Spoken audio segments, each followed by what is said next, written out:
Alors que l'échiquier mondial s'en trouve bouleversé et que les événements s'accélèrent dans les quatre coins du monde, en particulier en Europe et au Moyen-Orient, mais aussi en Afrique où les conflits de haute intensité refont surface.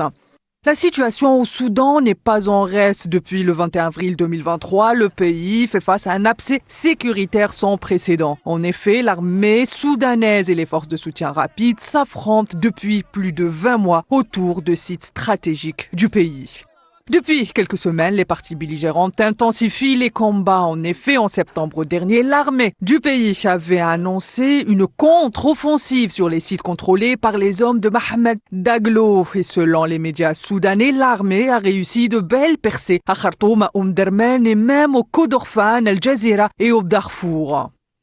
Et coup de théâtre, ces 2 derniers jours, les forces de soutien rapide ont annoncé la reprise de plusieurs localités, notamment à Jabal Mouya, pas loin de Khartoum, et l'autre à Sinar, pas loin de la frontière éthiopienne, et une 3e sur le Nil Blanc, à la frontière du Soudan. Des prises hautement stratégiques pour les hommes de Daglo.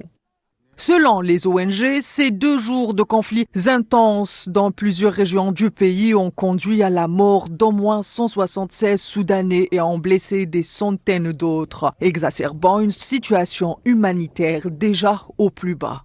Le conflit au Soudan s'inscrit dans la droite ligne des conflits de haute intensité mondiaux et pour cause, les hostilités entre les 2 parties belligérantes répondent à des rapports de force entre puissances régionales arabes et occidentales. Pour bon nombre d'organisations humanitaires actives dans les institutions internationales, y compris à l'ONU et souvent relayées par les médias occidentaux, l'urgence concernant la situation au Soudan est de mettre en lumière les atrocités au Darfour sous couvert du nettoyage ethnique, laissant le reste du pays pour lettre morte. Ce soudain intérêt à la situation au Darfour cache bien des intérêts belliqueux, dans une certaine mesure répondant à des agendas qui poussent à la cession du Soudan en plusieurs petits États. En somme, la vie des Soudanais du Darfour ne compte guère plus que celle de leurs compatriotes dans d'autres parties du pays, si ce n'est les intérêts géopolitiques des puissances. Et pour preuve, pour bon nombre d'observateurs, ces mêmes organisations ne s'inquiètent guère de la situation en Palestine occupée, plus précisément à Gaza, où la barre des 50 000 martyrs risquerait d'être franchie dans les prochains jours.